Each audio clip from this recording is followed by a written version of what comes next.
Assalamualaikum warahmatullahi wabarakatuh.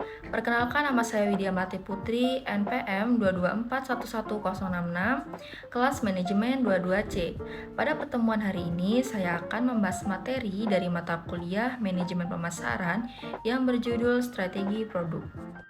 Strategi produk adalah salah satu bagian penting dalam proses bisnis yang patut kalian kembangkan secara kritis dan terperinci. Pasalnya, hal ini akan membantu perusahaan menentukan kesuksesan penjualan produk di pasar. Adapun produk strategi meliputi perencanaan kepada siapa, mengapa, dan bagaimana produk tersebut nantinya akan dijual.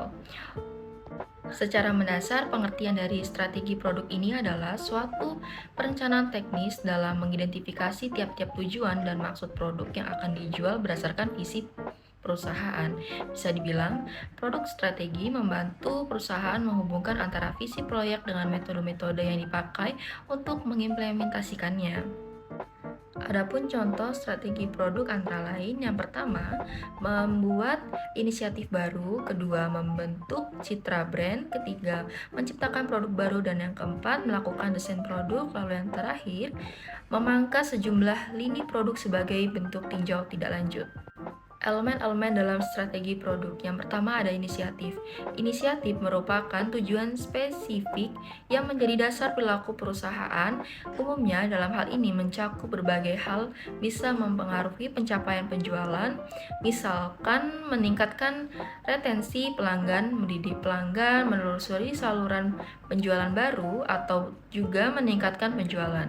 Lalu yang kedua ada value proposition, atau bisa dibilang proposisi nilai suatu produk pada dasarnya menunjukkan alasan pemilihan yang dilakukan oleh pelanggan. Dalam hal ini, kalian menguraikan beragam manfaat yang bisa diperoleh dari penggunaan produk terkait, mengidentifikasi masalah apa saja yang berhasil diatasi produk terkait dan juga keunikannya. Hal ini dapat kalian manfaatkan sebagai proses pemasaran, taktik penjualan, maupun pengembangannya agar lebih baik lagi. Ketiga, ada metode penetapan harga. Metode penetapan harga juga perlu diuraikan dengan jelas agar perusahaan mampu memperoleh keuntungan dan mendapatkan modal kembali sehingga biaya operasional produksi pun bisa ditutupi. 4. Ada tujuan teknis. Visi perusahaan sebetulnya hanyalah tujuan abstrak produk, sehingga Anda memerlukan sebuah tujuan teknis yang mendasari sasaran terkait kinerja, penggunaan, serta penjualan produk. Hal ini umumnya diambil dari informasi atau metrik dari produk dan pasar, seperti pendapatan yang dihasilkan atau ulasan pengguna. Tujuan tersebut nantinya digunakan sebagai proyeksi bagaimana produk bekerja. Lalu yang kelima ada sasaran pasar. Strategi produk juga mengidentifikasi jangkauan sasaran pasar yang diinginkan dan alasannya mereka menggunakan produk kalian. Dalam hal ini, kalian perlu merincikan atau mengelompokkan siapa saja yang menjadi target pasar Anda beserta penjelasannya lainnya, mengapa mereka merupakan pelanggan ideal.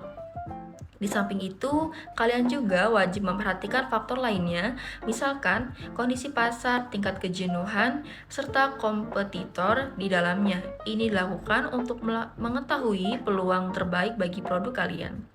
Lalu yang keenam, lini masa produk. Elemen produk strategi yang terakhir adalah timeline atau lini masa produk. Hal ini akan membantu menjalankan perencanaan lebih efektif untuk mencapai tujuan, sebab kalian bisa melakukan mengidentifikasi kemana saja tiap-tiap langkah pengembangan serta pemasaran harus dilakukan secara baik. Lalu, cara membuat strategi produk yang efektif. Yang pertama, identifikasi pasar. Lalu yang kedua, fokus pada solusi dan nilai produk. 3. Menentukan visi. Keempat, kolaborasi. Yang kelima, lakukan penyesuaian secara teratur.